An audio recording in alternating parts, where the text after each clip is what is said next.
Le chaman qui savait voler dans ses rêves. Chapitre 1er. La route à travers le rêve. Dans une ancienne tribu vivant à la lisière de hautes montagnes et de plaines infinies, vivait un homme dont on parlait à voix basse. Il s'appelait Takuoma, et depuis son enfance, il voyait le monde différemment. Là où les autres ne voyaient que des pierres et de l'herbe, il distinguait les ombres des esprits qui suivaient les hommes. Lorsque la lune se levait au-dessus du campement, Takuoma fermait les yeux et partait là où aucun guerrier, aucun chasseur ne pouvait s'aventurer, dans d'autres mondes, tissés de rêves. Sa mère racontait que, dès son plus jeune âge, il dormait plus longtemps que les autres enfants, et que, lorsqu'il se réveillait, ses yeux étaient brillants, comme s'il avait vu des lumières secrètes. Les anciens de la tribu y voyaient un signe. Le sommeil le suit comme un ami fidèle. Un jour, il ouvrira la porte qui cache un grand pouvoir. Le camp sous les étoiles. Le soir, la tribu allumait un grand feu. Les femmes chantaient doucement, les hommes revenaient de la chasse, les enfants couraient en rond. Mais Takuoma était assis à l'écart. Il écoutait le crépitement des branches dans les flammes, le vent emportant les étincelles vers les étoiles. Son regard errait entre le ciel et l'ombre des montagnes, et chaque bruissement était pour lui un signe. La nuit, lorsque le campement était plongé dans le silence, le jeune homme s'allongeait sur une natte en peau de bison et fermait les yeux. Mais le sommeil n'était pas un repos pour lui, c'était un voyage. Il entendait le cœur de la terre résonner, la rivière respirer dans la brume, les étoiles murmurer des noms anciens. Et alors, son esprit s'élevait vers le ciel tel un oiseau. Premier vol. Au début, les vols étaient courts et confus. Il se voyait au-dessus du camp, comme s'il flottait dans la fumée du feu. Il voyait les visages des gens endormis, entendait le souffle des chiens à l'entrée des habitations. Mais à chaque fois, les vols devenaient plus longs. Il s'éloignait des limites de la plaine, glissait au-dessus des forêts et des rivières. Parfois, il était emporté si loin qu'il se réveillait en sursaut, craignant de ne pas retrouver le chemin de son corps. Un jour, il osa monter plus haut. Devant lui s'ouvrit l'abîme du ciel étoilé. Les étoiles n'étaient pas des points lumineux morts. Elles vivaient, bougeaient, scintillaient, et chacune avait une voix. Takuoma les entendit chanter, et ce chant coula dans son cœur comme une rivière dans la terre. Il comprit que le ciel lui révélait ce qui était caché aux autres. Le vieillard et la révélation. Dans la tribu, il y avait un vieux chaman nommé Hotala. Il remarqua les étrangetés du jeune homme. Un jour, lorsque Takuoma lui parla de ses vols, le vieil homme ne fut pas surpris. Il se contenta de hocher la tête et dit « Tu ne te perds pas. Dans des rêves futiles, mon garçon. Tu découvres le grand sentier, celui que parcourent les esprits. Peu de gens sont capables de le voir. Mais sache que si tu voles trop haut, ceux qui n'aiment pas les humains pourraient te remarquer. » Takuoma se tut. Il sentait que quelqu'un observait vraiment ses vols. Parfois, lorsqu'il planait au-dessus des forêts, une ombre passait en bas. Parfois, un soupir lourd se faisait entendre dans l'obscurité. « Que dois-je faire » demanda-t-il. « Apprendre » répondit Hotala. « Le sommeil n'est pas seulement un chemin, c'est une arme, un allié, une épreuve. Voler dans ses rêves, ce n'est pas seulement voir, c'est aussi se défendre. » L'épreuve du silence. Cette nuit-là, le chaman lui ordonna de s'allonger près du feu et de ne pas s'endormir avant l'aube. Takuoma resta assis, écoutant le crépitement des braises. Au début, cela lui fut facile, mais ses paupières commencèrent à devenir lourdes. Lorsqu'il ferma les yeux, il se retrouva immédiatement dans un autre monde. Il vit un champ recouvert d'un brouillard blanc. Au loin se tenait un corbeau énorme, plus noir que la nuit. Ses yeux brûlaient d'un feu rouge et chaque battement de ses ailes résonnait comme le tonnerre. Takuoma tenta de s'envoler, mais il comprit que ses jambes semblaient collées au sol. C'est alors qu'il entendit la voix de Hotala, qui semblait venir du plus profond de son cœur. « N'aie pas peur, le sommeil obéit à celui qui se maîtrise. » Le jeune homme prit une profonde inspiration. Le corbeau était entouré de froid et d'obscurité, mais à l'intérieur de lui, il sentit une étincelle. À cet instant, son corps devint léger comme de la fumée, et il s'envola dans les airs. Le corbeau croassa et se précipita à sa poursuite, mais Takuoma ne recula pas. Il fit demi-tour et vola à la rencontre de l'oiseau. Lorsqu'ils se heurtèrent, son esprit brilla d'une lumière éclatante et les ténèbres se dissipèrent. L'illumination. Quand il ouvrit les yeux, le feu était déjà éteint et Hotala était assis à côté de lui. « Tu as franchi la première porte, » dit le vieil homme. « Maintenant tu sais que la peur nous retient sur terre, mais que la force nous élève au-dessus des nuages. Takuoma comprit que ces vols n'étaient pas le fruit du hasard, mais un chemin. Il avait été choisi pour voir ce qui était caché dans les rêves. Mais de nouvelles épreuves l'attendaient, et chaque nuit n'était plus simplement un repos, mais un chemin qui le menait toujours plus loin. Conclusion du chapitre. Depuis lors, le jeune homme écouta ses rêves avec plus d'attention. Il sentait que les esprits l'appelaient vers d'autres mondes et qu'un grand mystère se cachait derrière l'horizon. Son chemin ne faisait que commencer, et déjà des ailes planaient au-dessus de son destin, légères, invisibles, mais aussi réelles que le souffle de la terre et le chant des étoiles. Chapitre 2. Les gardiens des 4 chemins. À l'aube, le vent tournait les pages de l'herbe comme celles d'un vieux livre, et chaque ligne murmurait la même chose, « Aujourd'hui ». Takuoma se réveilla comme si quelqu'un l'avait appelé par son nom. Près de sa couchette, les braises du feu de la veille crépitaient doucement. Ça sentait la cendre humide, la sueur de cheval et la poussière sèche de sauge. Le campement dormait encore, mais à l'est, une silhouette s'agitait déjà. Le vieux chaman Hotala cherchait à tâtons des branches de saule souple. Il construisait un hammam, une sorte de dôme bas qui recouvre l'homme d'obscurité, de la chaleur des pierres et des chants des ancêtres. « Aujourd'hui, tu iras plus loin que jamais, » dit Hotala sans lever les yeux. « Voler dans tes rêves, ce n'est qu'une aile. Tu as besoin d'un chemin que suivent les pieds de ton esprit. Il est gardé par 4 gardiens. S'ils te reconnaissent, ils te laisseront passer. Si tu ne te reconnais pas toi-même, ils te renverront. » Takuoma acquiesça. Il avait déjà appris à écouter sans poser de questions. Les paroles du vieil homme n'étaient presque pas destinées à ses oreilles, mais à son sang. Ensemble, ils tendirent la peau sur le cadre en saule. Au centre, dans un trou peu profond, Hotala disposa des pierres arrondies, les sapierres des ancêtres. Elles avaient reposé toute la nuit, absorbant la chaleur du feu. Maintenant que Hotala les transportait à l'aide d'une fourche, elles dégageaient une odeur de fer et de pluie. À côté se trouvait un bol en argile contenant de l'eau, une poignée de sauge, une herbe sucrée et des morceaux de genévrier. Devant l'entrée du hammam, Hotala tressa une natte avec un bouquet d'herbes. Le souffle de la terre la déposa dans la paume de Takuoma et lui tendit de l'autre main un petit sac en peau de bison. Tabac est un mot que les esprits entendent lorsque les paroles des hommes se perdent, dit-il. Quand tu pars, remercie. Quand tu vois, remercie. Quand tu reviens, remercie. Et ne prends rien sans demander.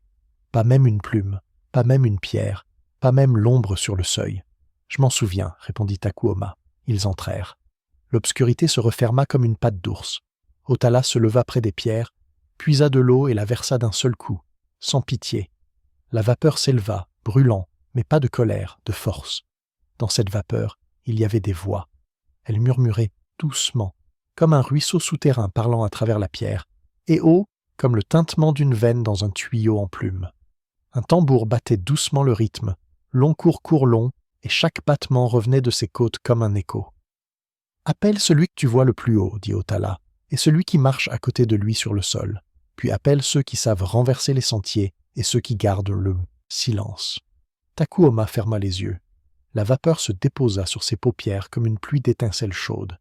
Il entendit d'autres contours, non humains, se dessiner sous la peau de son visage.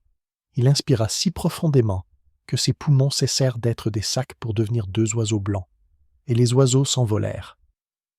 Le sentier de la lumière pâle s'ouvrit devant lui, une route fine comme un cheveu de lune, tendue entre la steppe et le ciel. En dessous s'étendait la terre, mais pas celle sur laquelle marchaient les pieds. C'était la terre de la mémoire. Chaque motte brillait d'un mot, chaque os d'animal retrouvait son nom. Plus loin, plus large, s'étendait la Vienne bleue, une rivière dont le courant n'était pas humide, mais sonore. L'eau coulait comme une chanson, et sur elle flottaient des bateaux de rêve, étrangers et familiers. À gauche, dans la lueur de l'aube, un oiseau s'éleva si haut que même le mot « haut » ne suffisait plus. C'était l'aigle, pas celui qui mange la charogne et se perche sur les cèdres, mais le grand, celui du premier jour, quand il n'y avait ni pierre ni herbe, mais seulement le vent. Ses ailes projetaient des ombres sur les nuages. Il regarda Takaomu et fit un cercle, comme s'il traçait un signe dans le ciel. « L'Est », dit Takuoma en lui-même, et l'air dans sa poitrine devint rougeâtre et chaud. L'aigle se posa sur le poteau lumineux, comme sur un pain mort, et se mit à parler sans utiliser son bec. Le bruissement doré de ses plumes se transforma en paroles. « Tu veux voler? Je le vois. Mais voler, c'est lâcher prise. Montre-moi que ton cœur est vide comme la paume de ta main. » Takuoma ouvrit la main. Là, sur la ligne de vie, gisaient des objets subtils qu'il n'avait pas sentis auparavant. Une pincée de fierté, comme du sel sec. Quelques grains de peur, brillants. Une perle d'os lisse, son propre nom, qu'il chantait depuis son enfance. Il regarda et comprit. Tout cela le tirait vers le bas. Il souffla sur le sel. Il devint une fumée transparente et s'évanouit dans l'aube. Il versa les paillettes dans l'eau. La peur siffla et se transforma en un petit poisson silencieux. Il ne jeta pas son nom. Il le transféra sur l'autre épaule, qu'il reste à l'intérieur, mais pas sur sa main. L'aigle hocha la tête. Il secoua son aile et une plume blanche et étroite tomba de son plumage. Elle ne tomba pas, mais se redressa verticalement, comme l'aiguille d'une boussole, et se planta dans la poitrine de Takuome, là où battait son cœur. « Voir, ce n'est pas saisir, » dit l'aigle. « La hauteur n'est pas un lieu, mais une mesure. » Une odeur de fer et de pierre mouillée flottait dans l'air. Le ciel s'assombrit. Le sud arriva doucement, comme un cerf. Depuis le sentier de la lumière pâle, Takuoma posa le pied sur l'herbe, qui ne se courba pas, mais se plia légèrement. Devant lui s'étendait un bosquet d'arbustes épineux semblables à des pruniers, mais avec des aiguilles comme celles d'un porc-épic. Entre les buissons se tenait un cerf aux pattes fines et aux cornes veloutées comme le croissant de lune. Sa peau respirait la chaleur, et ses yeux rayonnaient d'une lumière douce et intense. « Si tu passes sans casser, dit le cerf, tu pourras continuer. Si tu casses, tu reviendras, et tu les attacheras à nouveau, jusqu'à ce que tu saches le faire. » Takuoma prit une grande inspiration. Son corps se souvenait encore de la chaleur du hammam. Son sang circulait plus lentement. Il posa un pied dans l'espace entre les aiguilles, puis l'autre. Il tourna les épaules sans casser les branches, mais en prenant leur forme.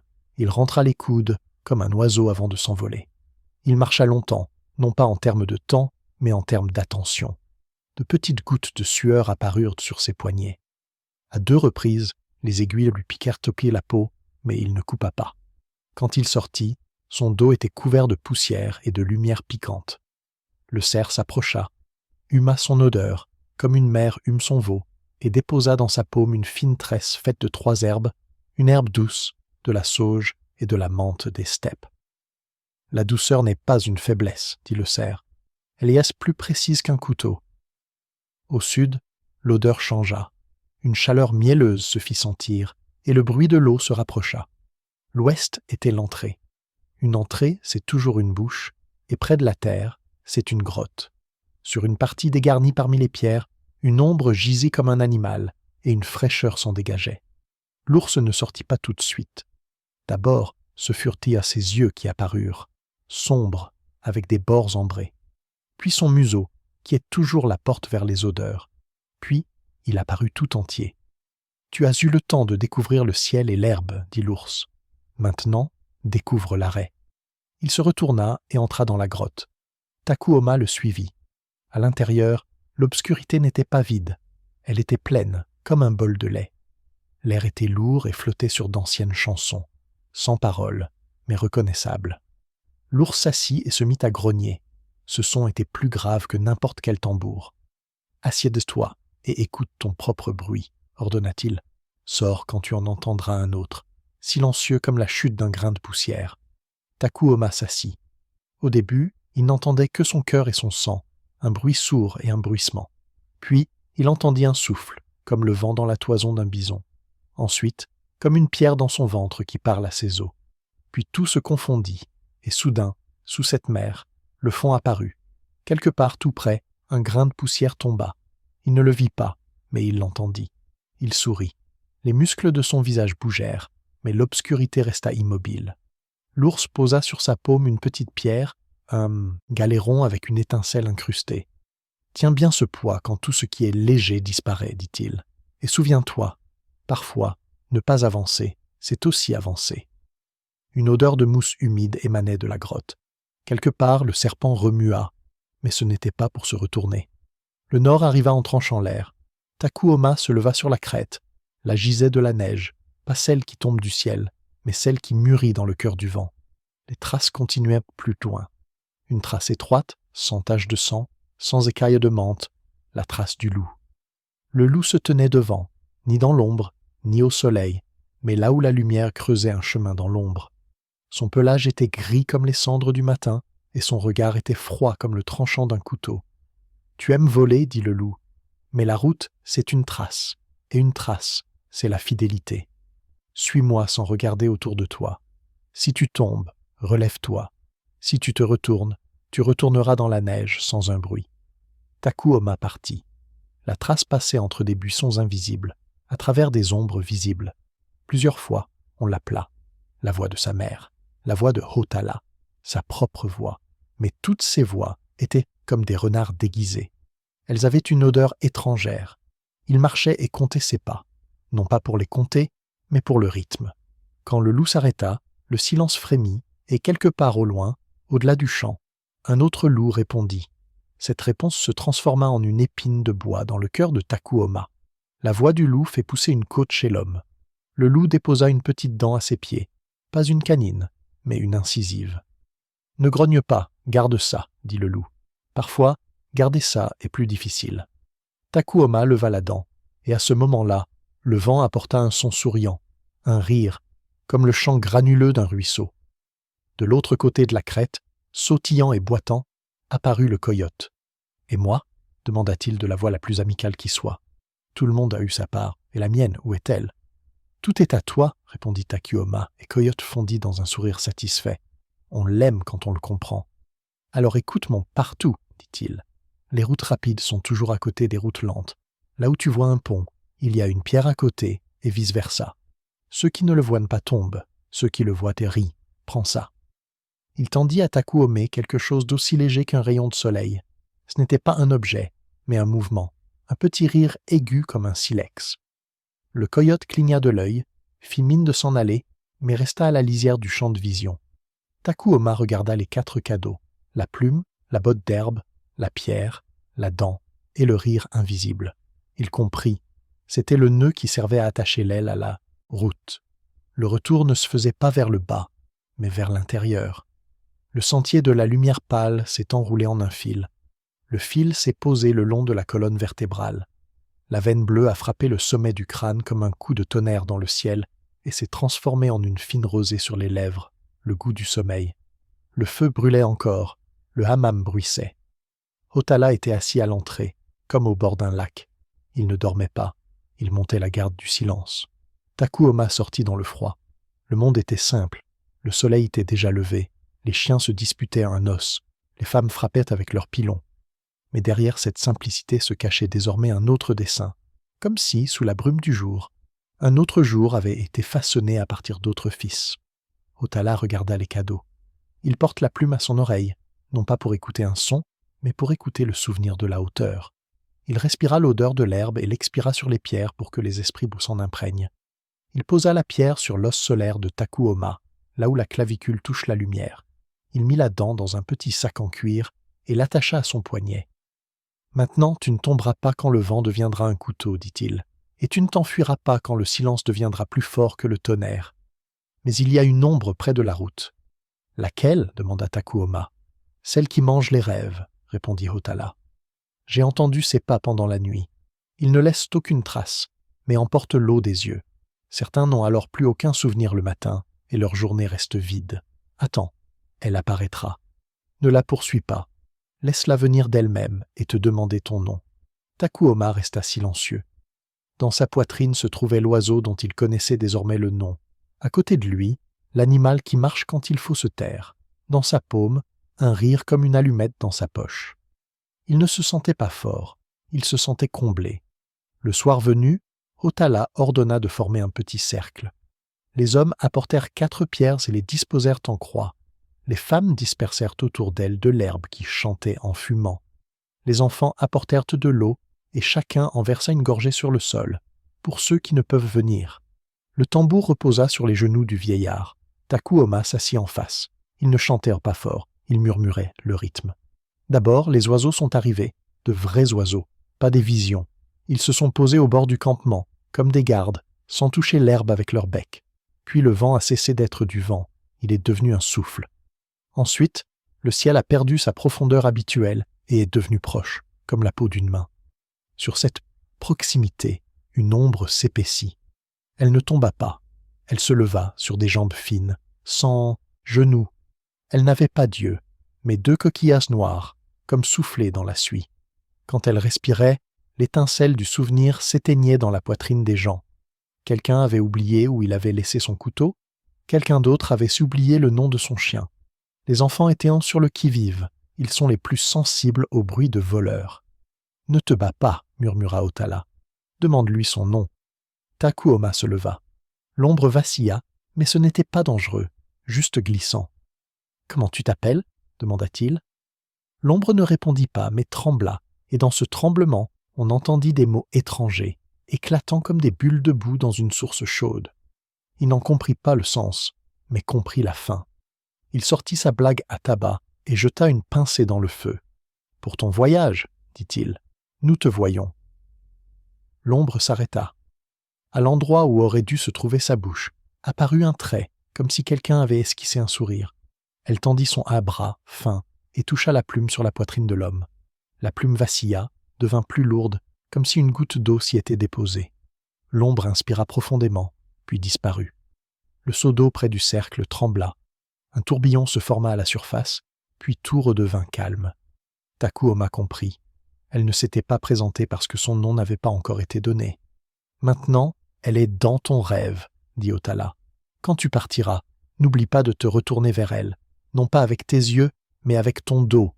Alors tu entendras ses pas. » Cette nuit-là, le sommeil vint sans effort, comme la pluie sur une terre prête à être arrosée. Takuoma arracha le dernier son du tambour et s'envola, non pas vers le haut, mais en travers. Il marchait sur un sentier qui sentait le fer. À gauche coulait la Vienne bleue, dans laquelle on pouvait voir des jours étrangers, des mots étrangers non dits, des poissons géants de la mémoire nageant à contre-courant. À droite s'étendait une bande de sel, blanche comme le cou d'un cheval qui boit à l'aube. Sur cette bande était assise l'ombre. Elle avait maintenant des yeux, vides comme des puits asséchés.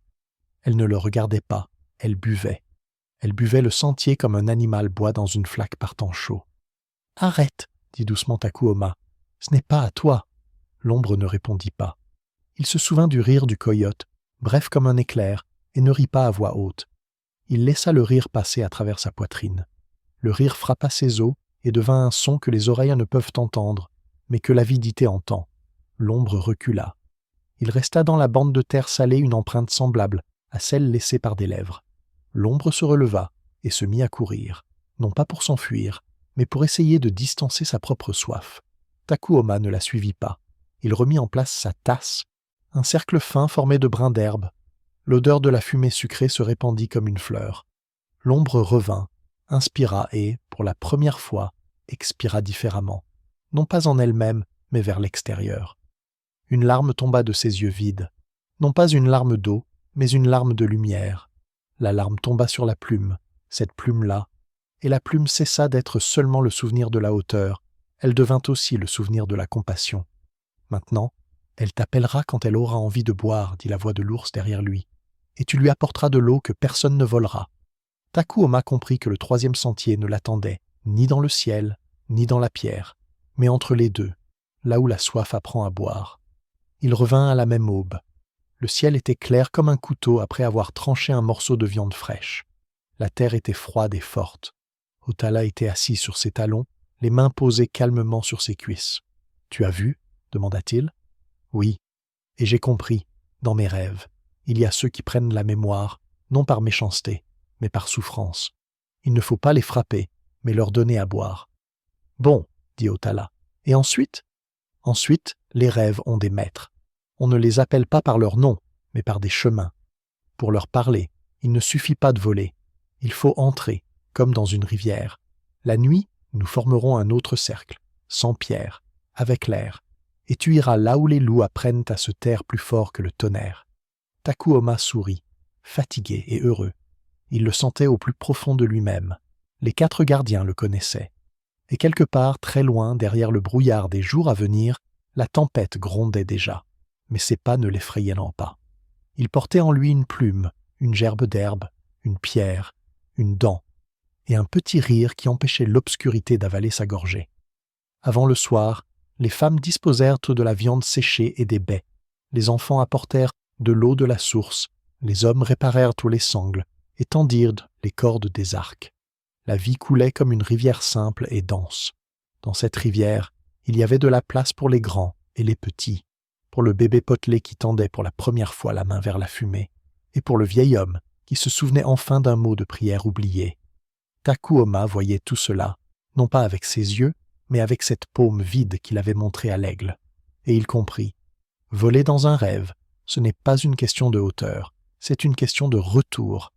Du ciel à la peau, de la grotte à l'herbe, du vent à la maison. Ainsi s'acheva le jour des 4 chemins, le jour où le jeune homme reçut ses premiers vrais dons et rencontra l'ombre assoiffée qui allait devenir plus d'une fois sa compagne. Devant lui s'ouvrait le 3e chapitre du « Voyage », celui où la route deviendrait un son, la nuit une rivière, et le non plus un mot, mais un pas. Chapitre 3. La rivière de la nuit et le non-pas. Depuis la nuit où Takuoma avait traversé les 4 côtés et reçu les dons de l'aigle, du cerf, de l'ours et du loup, tout avait changé dans le camp. Le crépitement du feu ressemblait au chant des os dans le vent. Le bruit des pas sur la terre battue ressemblait à un tambour qui se souvenait de lui-même. Même le silence entre les mots était palpable, dense comme des perles dans la paume de la main. Le vieux chaman Otala marchait en plissant les yeux et écoutait non pas avec ses oreilles, mais avec son dos, là où le vent sait écrire de longues lettres. « Aujourd'hui, nous allons former un cercle sans pierre, dit-il le matin. Un cercle d'air, une route qui n'est pas maintenue par la terre, mais par le souffle. Les maîtres du sommeil n'aiment pas ce qui est lourd. Ils viennent vers ceux qui savent marcher au son. Les hommes apportèrent 4 longs pieux de saule, fins et souples comme les doigts d'un musicien. Ils les enfoncèrent en croix, de manière à ce que chacun soit orienté vers son point cardinal. Otala attacha à l'est une plume blanche, celle que l'aigle avait laissée à Takuoma. Au sud, une tresse d'herbe offerte par le cerf. À l'ouest, un galet rond de l'ours qui heurta le bois et résonna soudain comme une clochette. Au nord, une petite dent de loup suspendue à une lanière autour du poignet du jeune homme. Entre les pieux, ils tendirent un de fines ficelles, et le vent, en passant à travers, se mit à chanter doucement, comme si quelqu'un avait fait une flûte avec l'air. « Chacun donnera un souffle au cercle, dit Otala, pour qu'il se souvienne de nos chemins quand nous aurons oublié nos jambes. » Les femmes, les enfants, les guerriers s'approchèrent tour à tour du cercle et expirèrent dans leurs paumes, puis sur les nœuds. Ceux-ci s'assombrirent légèrement et dégagèrent immédiatement une odeur de sel et de fumée, comme la peau après un long voyage. Otala s'assit au milieu, posa le tambour en travers de ses genoux, et Takuoma s'assit en face de lui. Ils ne jouèrent pas, gardant le silence comme on tient un bol rempli à ras-bord.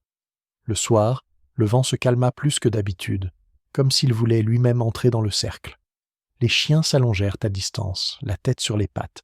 Ils savaient que lorsqu'on construit une route dans les airs, il ne faut pas aboyer. Le ciel était proche.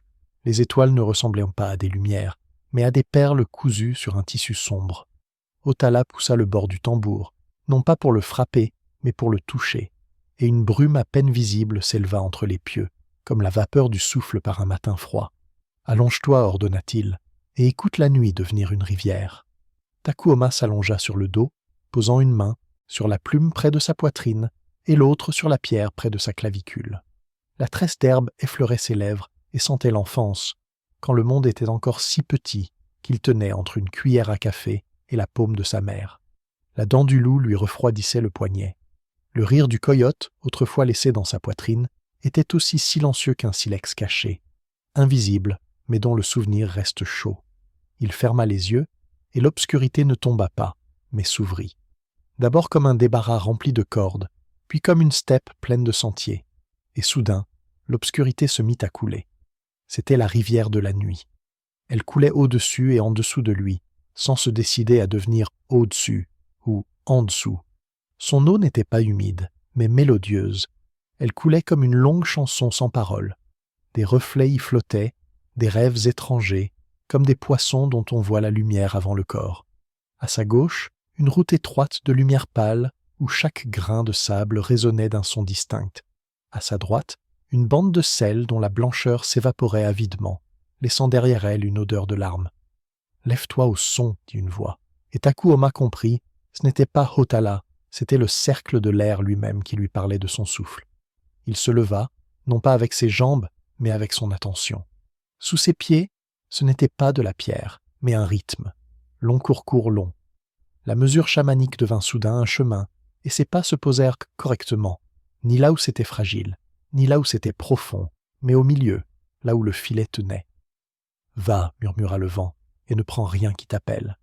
Laisse-le demander, laisse-le se nommer. » La première à sortir à sa rencontre fut le poisson chanteur. Ses écailles n'étaient maintes pas argentées, mais sonores.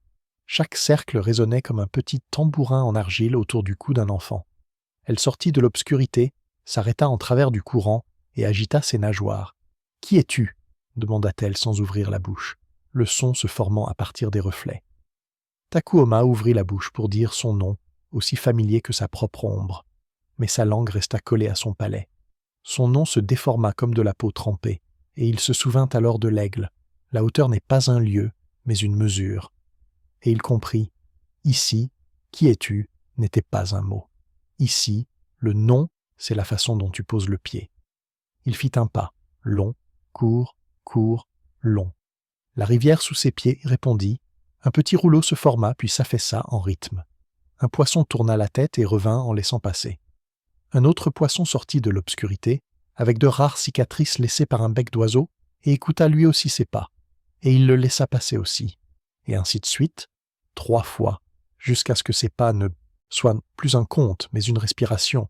Puis ce n'est ni un poisson ni un animal qui émergea de l'eau, mais une barque. Mais ses rames étaient faites de plumes longues et pâles. Elles ne poussaient pas l'eau, elles l'écrivaient en cursive. Dans la barque était assise une vieille femme, pas celle qui file ses jours, mais une autre, celle qui tricote des nœuds dans le silence. « Je suis la tisseuse des rêves de la rivière, » dit-elle sans bouche. « Donne-moi ton fil. »« Laquelle » demanda Takuoma, et ses mains tâtonnèrent dans le vide entre ses côtes, là où se trouvait l'oiseau.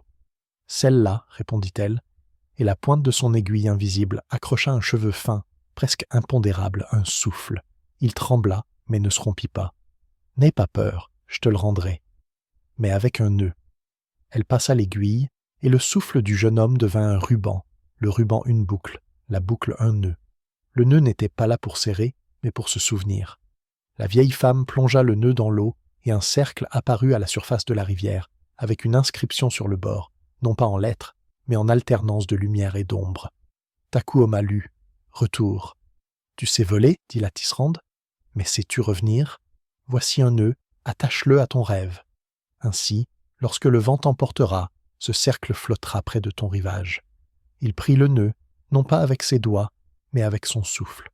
Le nœud se posa sur sa poitrine, près de la plume d'aigle, et il devint son meilleur ami, comme un voisin sur l'étagère d'à côté. Sur l'autre rive, la rivière de la nuit s'élargissait et était calme comme un miroir. Takuoma s'arrêta et se vit. Son visage était comme après un long voyage, un peu plus vieux que le matin. Ses yeux étaient plus profonds qu'hier. Derrière lui, une ombre. Ce n'était pas celle, affamée et avide, qu'il avait vue près du cercle. Celle-ci était polie. Elle demanda « Je peux ?»« Que veux-tu » demanda-t-il. « Je veux ton nom, » répondit l'ombre. « Juste pour un instant, pour l'essayer. Je ne sais pas prononcer le mien. Donne-moi ton nom pour que j'apprenne. » Takuoma se souvint des paroles de Otala. « Laisse-la demander, laisse-la se nommer. » Elle demanda, mais elle ne se nomma pas. « Comment t'appelles-tu » demanda-t-il. L'ombre hésita. Son silence résonnait comme le vent dans un puits vide. « Je m'appelle celle qui boit le sang des autres, » dit-elle enfin. « J'ai honte. Mais c'est aussi un nom. » Il sortit une blague à tabac, en mit une pincée dans l'eau. Le tabac dégagea une odeur chaude, non pas fumée, mais plutôt parfumée. Il se souvint de la tresse d'herbe, la posa sur le miroir, et la tresse flotta et devint une petite natte, un endroit où l'on pouvait s'asseoir sans se noyer. Il se souvint de la dent du loup, serra fermement son poing, non pas pour menacer, mais pour montrer sa détermination. Il se souvint de la pierre de l'ours, la posa sur sa poitrine, son poids apaisa sa respiration. Il se souvint du rire du coyote, le laissa flotter sur l'eau, un bref reflet dont l'ombre ne s'éloigna pas, mais cessa de vibrer d'avidité. « Ne prends pas une parole, dit Takuoma, mais un pas. Écoute le bruit de mes pas, prends le rythme et essaie de te nommer en cadence. » Il fit un pas, long, court, long. L'ombre répéta, et elle le fit de travers, mais elle y parvint. L'eau sous ses pieds le confirma, par une légère vague. « Mon nom est... » dit-elle, perplexe, et l'eau lui murmura dans la bouche, celle qui boit le rythme, et non la mémoire. « C'est mieux ainsi, » acquiesça le jeune homme. « Bois le rythme quand tu as soif.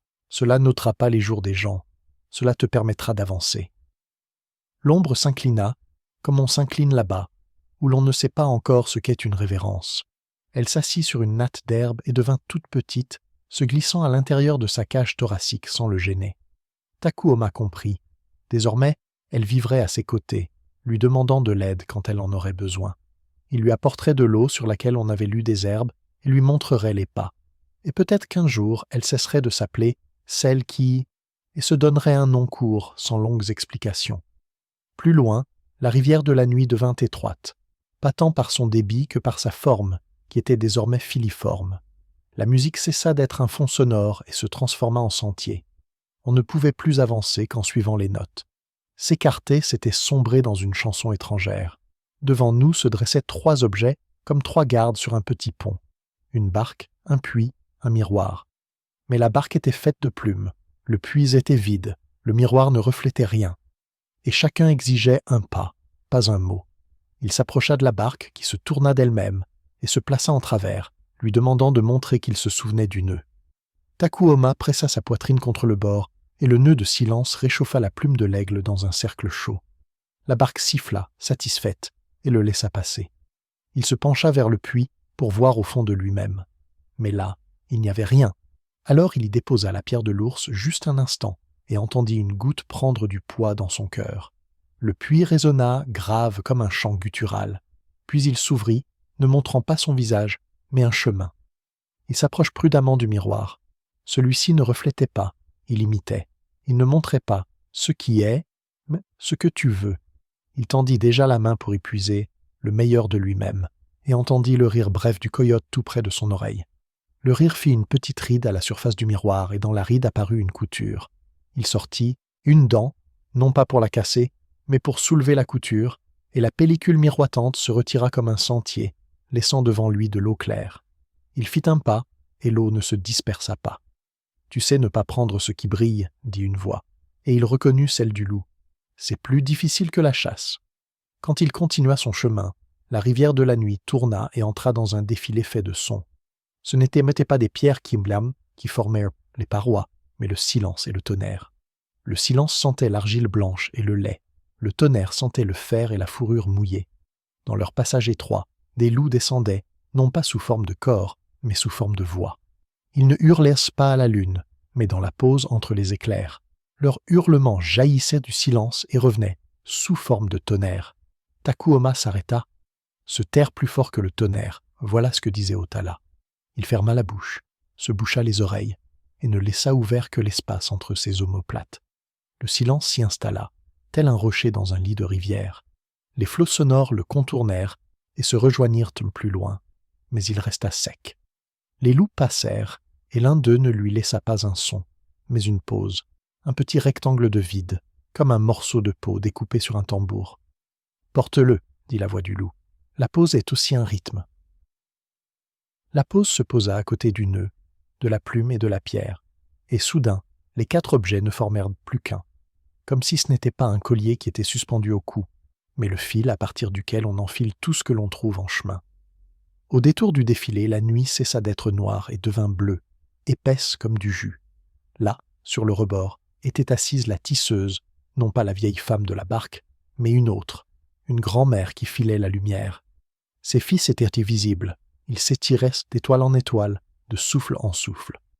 Sur l'un des fils pendait un minuscule nœud, une bavure, sur lequel s'accrochèrent des pas étrangers, puis tombaient. Elle fit un signe de tête à Takuoma. « Donne-moi ton rire, dit-elle.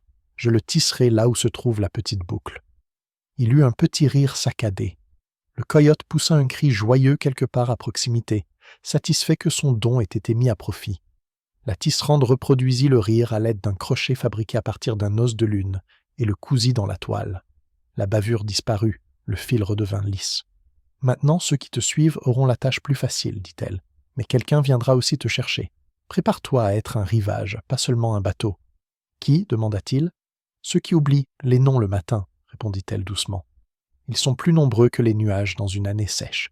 Tu as déjà appris à une ombre à boire le rythme. Bientôt viendront les vivants, dont l'ombre emportera toute la mémoire. Tu devras non seulement leur rendre, mais aussi leur montrer comment s'appeler sans mots. Un non-pas, un non-souffle. La araignée remua les doigts et un mince fil pendit dans l'air. Attache ton sommeil à ton corps avec cette corde. Quand le couteau du Nord arrivera, il ne te coupera pas la peau. Il passa la boucle sous sa poitrine et la noua sur le nœud du silence. La boucle se posa docilement, comme un lacet chaud. Il prit une inspiration et comprit. Désormais, son sommeil savait se retenir tout seul. « Rentre chez toi, dit la araignée. Ton matin est déjà là, mais avant l'aube, tu verras 2 personnes, celui qui porte le tonnerre et celle qui cache les voix. N'aie pas peur d'eux et ne les chasse pas. Laisse-les entrer dans le cercle. Eux aussi ont besoin d'air. » Le retour fut facile. La rivière de la nuit le débarrassa de son eau, comme un cheval se débarrasse des gouttes d'eau sur le rivage. Il se retrouva sur le dos, dans un cercle d'air. Les nœuds de ses veines murmuraient comme des souris dans le grain. Hotala était assis à côté, sans froncer les sourcils, ce qui signifiait que tout se passait comme prévu. « Tu as vu ?» demanda le chaman lorsque le jeune homme s'assit. « Oui, j'ai vu. Et je l'ai apporté, » répondit Takuoma en touchant sa poitrine. La plume d'aigle était chaude, tout comme le nœud de silence. Sous la clavicule, la pierre reposait comme un œuf dans son nid. La dent était posée délicatement sur le poignet. La boucle de l'araignée enveloppait le tout. La pose du loup était comme une poche vide dans un beau sac, invisible mais nécessaire. Et encore, l'ombre a appris à boire le rythme. Je ne sais pas si elle deviendra un jour humaine, mais elle a cessé de lécher la mémoire. Hotala hocha la tête, et une petite flamme brilla dans ses yeux, non pas dans le feu, mais à l'intérieur. « Alors tu es prêt pour la 3e voie, dit-il. La voie où viennent ceux qui oublient leur nom le matin.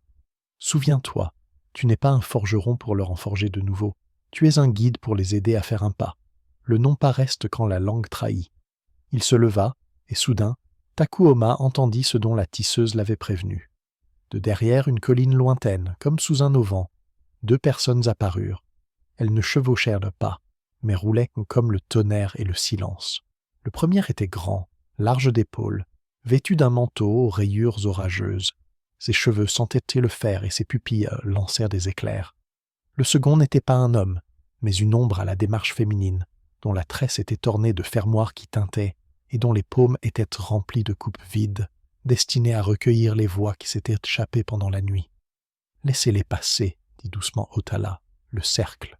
Retiens l'air pour tous. » Ils entrèrent dans le cercle, et le vent ne se leva pas, ne se calma pas. Il devint simplement plus dense. L'homme tonnerre s'assit par terre, posa sa main sur le tambour. Le tambour ne résonna pas, mais soupira. La femme ombre posa les coupes, et celles-ci se mirent à résonner d'un murmure de voix lointaine, serrées comme des poings d'enfant. Takuoma comprit. Demain, des gens au nom vide viendraient dans le cercle, et il devrait leur apprendre à marcher, comme il avait appris à l'ombre. Mais enseigner à des êtres vivants est plus difficile qu'enseigner à l'obscurité. Les êtres vivants ont des yeux. Il leva les yeux, l'aube pointait au-dessus du camp. Entre le rouge et le bleu, une fine bande pendait, telle une corde. Elle résonnait d'un nom qu'il ne connaissait pas encore. Ce nom vivait sur sa langue, mais ne demandait pas à être prononcé, il demandait à être mis en pratique. La journée s'écoula dans la simplicité. Les femmes répandaient des baies séchées sur des peaux. Les enfants se disputaient pour savoir qui avait le plus beau loup.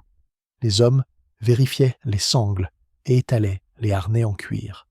Les chiens couraient en rond, chacun comme une chanson distincte. Au coucher du soleil, les 2 premiers arrivèrent, non pas des esprits, mais des êtres humains. Un garçon d'environ 5 ans, les yeux secs comme des pierres. Pendant la nuit, il avait oublié le nom de sa mère. Et une femme aux tempes grisonnantes, les mains comme des racines. Le matin, elle ne se souvenait plus du nom de sa main. Ils s'assirent dans le cercle d'air. Hotala fit un signe de tête à Takuoma. « Begin !» dit-il, non pas dans une langue étrangère, mais de manière à ce que le monde entier puisse entendre que quelque chose allait commencer. Takuoma s'assit en face du garçon. Il ne dit rien.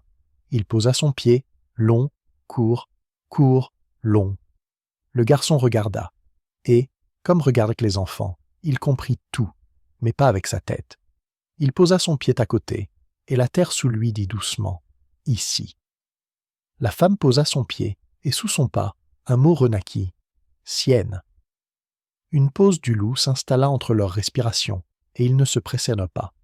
La tresse d'herbe chantait sans se consumer.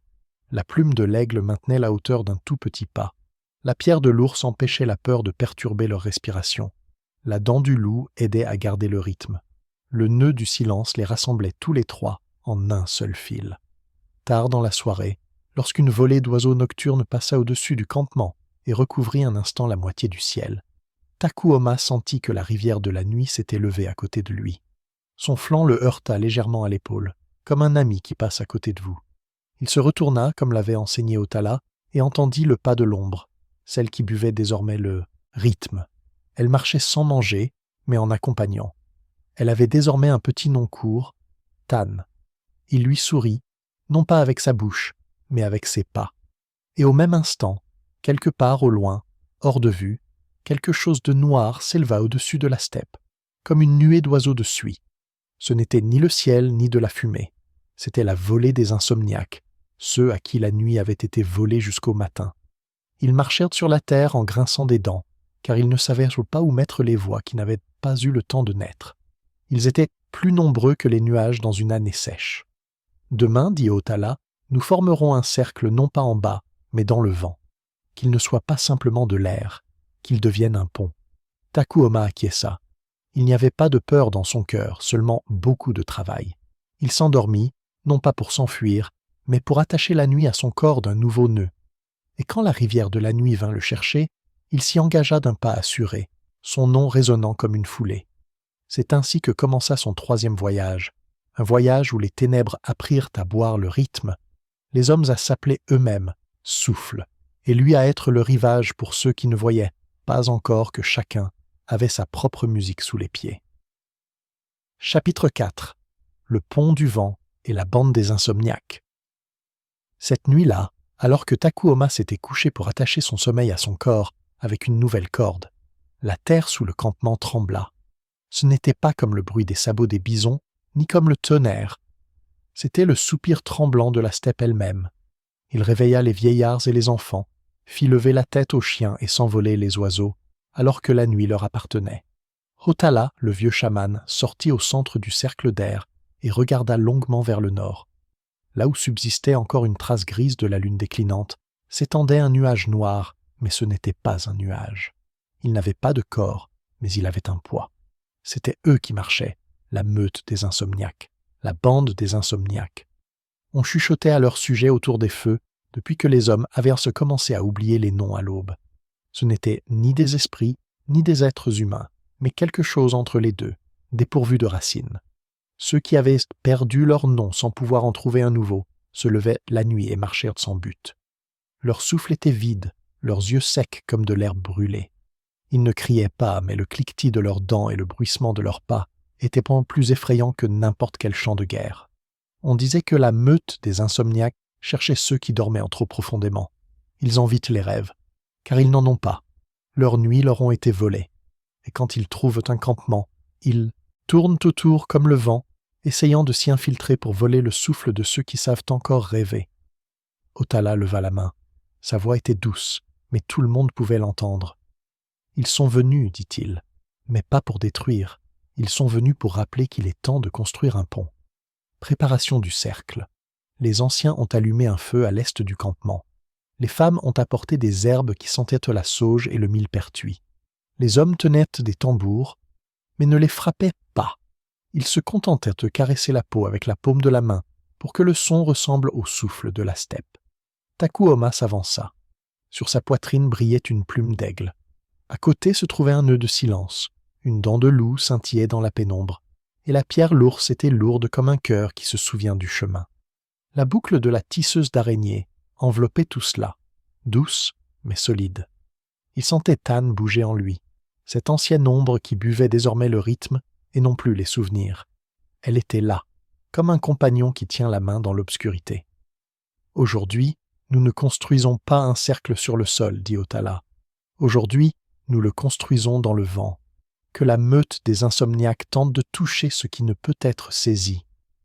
Ascension dans le vent. » Le chaman écarta les bras et le vent entra dans le cercle. Il ne s'engouffra pas, mais se tint debout, tel un chef, silencieux et puissant. Takuoma sentit ses pieds s'alléger. La terre ne le retenait plus, mais ne le lâchait pas non plus. Elle transmettait ses pas à l'air. Il fit un premier pas, long, court, long. Sous ses pieds, ce n'était plus la terre, mais un courant d'air. Et ce courant le maintenait comme une corde maintient le doigt d'un musicien. D'autres le suivirent. D'abord les enfants, qui riaient parce qu'ils n'avaient pas peur, puis les femmes, dont les cheveux flottaient comme des fils de la toile d'araignée. Les hommes marchaient en dernier, et chacun de leurs pas était un coup de tambour, silencieux mais visible. C'est ainsi que fut formé le pont du vent, une route qui tenait sur le souffle de la tribu. Rencontre avec la meute. La meute des insomniaques s'approcha. Ils se déplaçaient comme une ombre, pas rapidement, mais partout à la fois. Leurs visages étaient pâles, et leurs yeux vides. Mais lorsqu'ils aperçurent le pont du vent, ils s'arrêtèrent. Ils ne savaient pas s'élever dans les airs. Leurs pas étaient liés à la terre, à l'herbe sèche, aux pierres, et ils se mirent à hurler, non pas avec leur voix, mais avec leurs dents. Leurs cris ressemblaient au sable qui s'écoule dans un puits. Takuoma leva la main. Il entendit Tan bouger en lui. Elle connaissait ce son, car elle l'avait autrefois vécu. « Ils ont soif de rythme, dit-elle. Ils n'ont pas de pas qui leur sont propres. Montre-leur. » Takuoma fit un pas, long, court, long. Le pont sous ses pieds s'illumina d'une lumière douce. La foule hurla plus fort. Plusieurs silhouettes s'avancèrent. Leurs pieds tentèrent de reproduire le rythme, mais ils se trompaient. Sous leurs pieds, le sol craquait. « Aide-les en marquant une pause, » suggéra le loup. « Laisse un espace entre leurs pas. » Takuoma posa la pose du loup sur le pont, et le rythme s'adoucit. Les insomniaques essayèrent à nouveau, et l'un d'eux s'éleva soudainement un peu au-dessus du sol. Ses yeux brillèrent pour la première fois depuis de longues années. Il regarda le jeune homme et murmura d'une voix rauque. « Je suis. » C'était son nouveau nom, un nom qui marquait un nouveau départ, l'acquisition des premiers noms. D'autres suivirent son exemple. Chacun des insomniaques essaya de marcher dans le vent. Certains tombèrent et se dissolvèrent dans la poussière, mais d'autres se relevèrent, et leurs yeux vides s'illuminèrent alors. Ils trouvèrent de nouveaux noms, non pas des mots, mais des souffles. L'un devint « celui qui marque une pause », un autre « celui dont l'ombre ne boit pas ». Une femme de la meute se nomma « celle qui marche au rythme du vent ». Le pont de vent retenait tous ceux qui avaient dû trouver leur pas. Les autres restaient en bas, hurlant et mordant la terre, l'épreuve du tonnerre. Mais à ce moment-là, le ciel se fendit. Il vint de l'est, celui qui porte le tonnerre. Ses épaules étirent des nuages, ses yeux des éclairs. Il regarda le pont et dit « Le vent n'est qu'un jouet. Seul le tonnerre construit des routes éternelles. Montre-moi que ton pont peut me supporter. » Et il fit un pas vers le pont.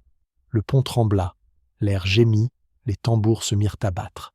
Les enfants se blottirent là contre leur mère. Les femmes se tinrent par la main. Takuoma serra la pierre de l'ours dans sa main, et son poids lui donna plus de souffle. Le silence s'épaissit comme une ceinture. « Laissons le tonnerre passer, » dit le loup. Takuoma fit un pas et marqua une pause. Le tonnerre frappa le pont, mais ne le détruisit pas. Il résonna comme une corde. Le vent tint bon. Le tonnerre éclata, et son rire résonna comme un roulement de tonnerre. « Tu sais retenir le tonnerre, dit-il. Alors je te laisserai une partie de ma puissance. » Et un son grave et profond pénétra dans la poitrine de Takuoma. C'était le nom du tonnerre, le don de la gardienne des voix. Elle s'approcha ensuite, la femme ombre aux coupes. Dans ses paumes reposaient des voix vides, telles des feuilles mortes. Elle leva une coupe et dit « Donne-moi la pause, je la remplirai de voix.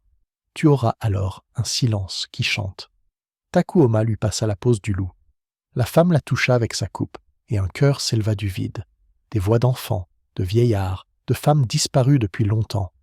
Ils chantaient sans parole, mais leur chant touchait le cœur comme le matin touche la steppe. Maintenant, tu gardes le pont non seulement avec tes pas, mais aussi avec tes voix, dit-elle. Et si la meute revient, tu pourras leur rendre non seulement le rythme, mais aussi le son. Conclusion, tu as fait de la rivière un pont, et maintenant tu protèges le pont avec tes pas et les voix de la rivière. La bande des insomniaques battit en retraite. Ceux qui avaient trouvé leur nom, pas restèrent auprès de la tribu. Leurs yeux brillaient à nouveau. Le pont de vent resta longtemps suspendu dans les airs, tandis que les gens marchèrent dessus, apprenant une nouvelle façon de respirer. Takuoma sentait qu'il avait désormais la force du tonnerre, le silence qui chante et un pont capable de supporter même ceux qui avaient tout oublié. Mais de plus grandes épreuves l'attendaient, car le ciel et la terre voulaient vérifier s'il était capable de voler dans ses rêves non seulement pour lui-même, mais aussi pour tout son peuple. Chapitre 5. Le chant des étoiles et la rivière qui coule dans le ciel. Lorsque le pont de vent se dissipa et que la volée des insomniaques disparut à l'horizon, le silence s'installa dans le camp. Il était différent de celui qui régnait auparavant. Il était plein, vibrant, comme une pause dans une chanson où chacun entend le souffle de l'autre. Mais Takuoma comprenait qu'il ne s'agissait que d'une pause entre deux épreuves. Le ciel et la terre accordent rarement un répit à ceux qui ont un jour ouvert les portes des rêves. La voix du vieil homme Hotala rassembla les gens autour du feu et dit « Tu as volé dans tes rêves, tu as marché dans le vent, tu as tenu le tonnerre. Mais il existe une route qui est plus haute que toutes les routes. C'est une rivière que seuls les élus peuvent voir. Elle ne coule pas sur la terre, ni dans l'eau, mais parmi les étoiles. Celui qui trouvera sa source trouvera le pouvoir de chanter avec le monde d'un seul souffle. » Il se tut, et le feu vacilla, comme pour confirmer ses paroles. « Mais prends garde, Takuoma, ajouta le vieillard. Il n'y a pas que des poissons clairs qui nagent dans cette rivière. Il y a aussi des ombres qui se nourrissent des voix des rêves. Elles attendent ceux qui ne savent pas distinguer la lumière de l'obscurité. » Réveil dans le rêve. Cette nuit-là, Takuoma s'allongea sur le sol et ferma les yeux. Sa respiration devint légère, et il sentit la corde de la tisseuse le tirer doucement vers le haut. La pierre de l'ours maintenait son cœur afin qu'il ne sombre pas dans le vide. La plume de l'aigle déploya ses ailes invisibles. Le sommeil l'éleva de plus en plus haut. Il dépassa les nuages. Les étoiles se rapprochèrent et devinrent immenses, comme des montagnes. Entre elles coulait un flot brillant. Son eau n'était pas de l'eau, c'était de la lumière qui jaillissait à l'infini. Elle murmurait, et son bruit ressemblait à 1000 voix chantant en même temps. « La voilà, murmura Tan en lui, la rivière qui coule dans les cieux. » Les poissons lanternes Takuoma descendit vers la rivière. Des poissons nagèrent dans ses profondeurs, mais leur corps était tissé de lumière. Chaque poisson portait en lui un son, l'un court, l'autre long, le troisième semblable au bruissement de l'herbe. Ils bondissaient hors de l'eau, et chaque saut laissait dans l'air un motif comme un signe. Le jeune homme tendit la main et l'un des poissons s'approcha. Ses yeux étaient 2 minuscules lunes. Il n'avait pas peur.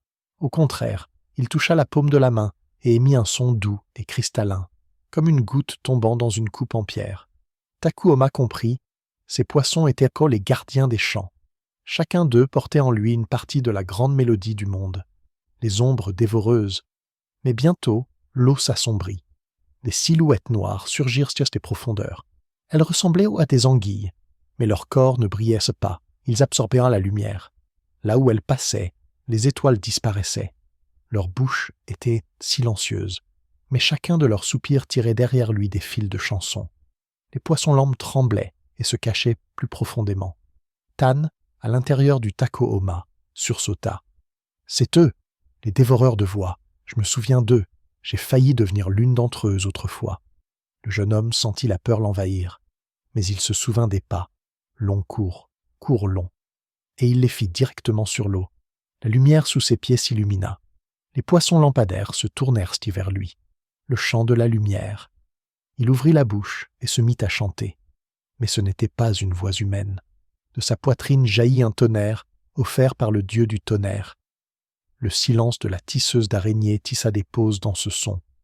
La plume de l'aigle ajouta de la légèreté, la pierre de l'ours de la profondeur, et son chant devint une rivière dans la rivière. Les poissons le reprirent, chacun avec son propre son. Ensemble, ils composèrent une mélodie qui brillait plus fort que les étoiles.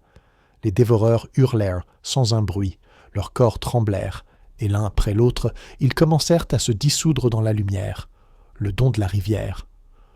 Lorsque les dernières ombres disparurent, la rivière brilla encore plus fort. Une silhouette émergea de ses profondeurs. C'était la femme rivière. Ses cheveux flottaient comme des flots de lumière. Ses yeux brillaient comme 2 lunes. « Tu n'as pas eu peur, dit-elle. Non seulement tu voles dans tes rêves, mais tu sais aussi chanter avec le monde. Prends mon cadeau. » Elle toucha son front. À cet instant, Takuoma entendit chaque étoile, chaque brin d'herbe, chaque goutte de pluie. Tous avaient une voix. Tous faisaient partie d'un grand chant. « Mais souviens-toi, ajouta la femme rivière, le chant peut guérir, mais il peut aussi détruire. Ce qui résonne dans le cœur devient une force. Si le cœur est lumineux, le chant créera. Si le cœur est sombre, il détruira tout. » Le retour Takuoma ouvrit les yeux. Le jour commençait à peine. Les oiseaux chantaient, mais désormais, il n'entendait plus seulement des sons, mais des mots. Même le vent qui soufflait dans la steppe semblait être une mélodie. Hotala était assis près du feu et le regardait. « As-tu vu la rivière » demanda-t-il. « Je l'ai entendue » répondit Takuoma. « Et maintenant, elle résonne en moi. » Le vieil homme acquiesça. « Alors souviens-toi, ce n'est que le début. La chanson te mènera là où se décide le destin non seulement des rêves, mais aussi de tout un peuple. » C'est ainsi qu'une nouvelle étape du voyage commença. Le jeune homme savait désormais que les rêves n'étaient menés à pas seulement des ailes et des pas, mais aussi une chanson. Cependant, pour la chanter dans son intégralité, il allait devoir traverser les ténèbres les plus profondes. Chapitre 6. La grande piste et les ailes sans corps. La nuit tomba doucement, mais son silence était différent. Dans la steppe, même le vent ne soufflait pas. Les chiens gisaient près des habitations, le museau levé, comme s'ils écoutaient assez quelque chose que les humains ne pouvaient entendre. Il n'y avait pas de lune dans le ciel, seulement des étoiles, brillantes et innombrables. Elles scintillaient comme si elles attendaient quelque chose. Takuoma le sentait. Après la rivière céleste, après la chanson tissée dans sa poitrine, il savait déjà, le dernier chemin approchait, celui dont on ne revient pas tel qu'on est parti. Présage Hotala l'appela près du feu. Le vieil homme semblait plus faible que d'habitude. Ses épaules étaient affaissées et ses yeux, qui brillaient toujours de sagesse, étaient voilés. « Aujourd'hui, je ne te guiderai pas, dit-il. Aujourd'hui, la route s'ouvrira d'elle-même. Mais souviens-toi, si tu tombes, personne ne sera là pour te relever. » Takuoma acquiesça. Il ne ressentait aucune peur, seulement une lourde attente, semblable au grondement qui précède un orage. « Tu as vu la terre, tu as vu le vent, tu as vu la rivière dans les cieux, » continua Hotala. « Il ne te reste plus qu'à voir ce qui relie tout cela, la grande piste qui traverse les étoiles et les rêves. » Le vieil homme lui tendit un petit sac. À l'intérieur se trouvait une poudre provenant des os d'un oiseau tonnerre. « Disperse ça dans le feu, va là où la fumée te mènera. » Les portes du sommeil Takuoma répandit la poudre dans les flammes. Elles s'embrasèrent d'une lumière blanche et un épais nuage de fumée s'éleva du feu en formant une spirale. Il ferma les yeux et fit un pas à l'intérieur. Le monde vacilla. Son corps devint léger, comme s'il n'avait plus d'os. Il volait, mais ni vers le haut ni vers le bas. Il volait vers les profondeurs. Autour de lui s'étendait un chemin tissé de lumière stellaire. C'était la grande voie. Elle n'avait ni début ni fin. Elle reliait tous les mondes, la terre, le vent, l'eau, le feu et le champ même de l'existence. Mais des gardiens se tenaient sur le sentier, les gardiens du sentier. Le premier était le serpent de feu. Ses écailles scintillaient, ses yeux brûlaient, sa gueule crachait de la chaleur. « Laisse-le passer, dit Takuoma. » Le serpent siffla. « Ton cœur est trop lourd. Enlève la pierre de l'ours et je te laisserai entrer. » Takuoma toucha la pierre sur sa poitrine. Elle était lourde, mais c'était un cadeau de la terre. Il se souvint que l'ours lui avait appris à ne pas craindre le poids. « Non, dit-il, sans le poids, je ne supporterai pas la lumière. » Il fit un pas en avant. Le serpent ouvrit la gueule, mais ne put le toucher. La pierre de l'ours brilla et le protégea. Le serpent disparut. Une femme aux yeux blancs apparut à son tour. Elle tenait dans ses mains une toile d'araignée tissée de silence. « Je vais prendre tes chansons, » dit-elle. « Sans elles, tu avanceras plus facilement. » Takuoma se souvint de la femme rivière et de ses paroles. « Une chanson peut guérir, mais elle peut aussi détruire. »« Les chansons ne sont pas un fardeau, » répondit-il. « Ce sont des ailes. » Il fit un pas, et la toile d'araignée ne put le retenir. La femme se dissipa. Le troisième était un corbeau énorme. Ses ailes cachèrent le ciel, et sa voix ressemblait au fracas des pierres. « Tu veux voler comme moi ?» demanda-t-il. « Donne-moi la plume de l'aigle, alors tu pourras vraiment voler. » Takuoma sourit. « Je ne vole pas pour moi. Je vole pour ceux qui sont restés sur terre. J'ai besoin d'ailes qui appartiennent à tous, pas seulement à moi. » Et le corbeau recula, replia ses ailes et disparut. Le cœur du sentier. Le sentier le conduisit plus loin. Il déboucha dans un espace où il n'y avait ni ciel ni terre. Seule une lueur semblable à un souffle. Et là se tenait une silhouette. C'était lui-même. mais plus âgé. Ses cheveux étaient gris, ses yeux profonds comme un puits. « Tu viens vers moi, dit-il, mais pour devenir moi, tu dois abandonner qui tu es. » Takuoma se figea. C'était le plus difficile. Il pouvait renoncer à sa peur, à ses doutes, mais renoncer à lui-même. Puis il se souvint, tout ce qu'il avait fait, voler, chanter, combattre les ombres, il ne l'avait pas fait pour lui-même. Il l'avait fait pour les autres, pour sa tribu, pour que leurs rêves ne disparaissent que pas. Et il fit un pas en avant. Transformation. La lumière l'enveloppa. Il sentit son corps se dissoudre. Ses os disparaissaient, sa chair devenait légère. Il se transforma en souffle, en son, en aile sans corps. Il s'éleva, au-dessus des étoiles. Chacune d'elles chantait, et il comprenait toutes les chansons. Chaque rivière sur terre résonnait dans sa poitrine. Chaque vent le touchait comme un frère. Il n'était plus simplement un homme. Il était un chaman qui volait dans ses rêves, mais dans des rêves qui étaient devenus plus précieux que la réalité. Le retour. Quand il ouvrit les yeux, le feu brûlait toujours. Hotala était assis à côté, mais ses yeux étaient fermés. Il s'était endormi pour toujours. Takuoma se leva. Les membres de la tribu sortirent de leurs habitations. Leurs yeux reflétaient la peur, mais aussi l'attente. Il leva les mains vers le ciel, et à ce moment-là, le vent se mit à souffler, la rivière se mit à chanter, les étoiles brillèrent plus fort. Les gens entendirent cela, et ils surent que désormais, leurs rêves seraient protégés. Takuoma ne dit pas un mot. Sa voix n'était plus nécessaire. Sa chanson résonnait dans chaque souffle de la tribu.